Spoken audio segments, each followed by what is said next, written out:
SERV stock analysis tomorrow and onward. In this 1-minute video, I'm telling you whether SERV Robotics is a buy now for me. So watch this short video till the end.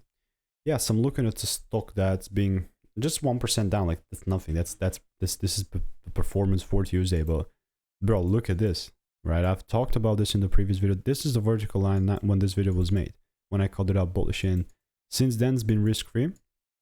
Now obviously this is kind of like a swing type of thing, but on the lower time frame, that doesn't mean that we could now look for further opportunities to continue and take up, right? Maybe like half the risk, but this is still something to kind of keep in mind. And something that I'll also look to double down on is if there's like a little retracements here, there is no reason why I would not double down on this bullish market.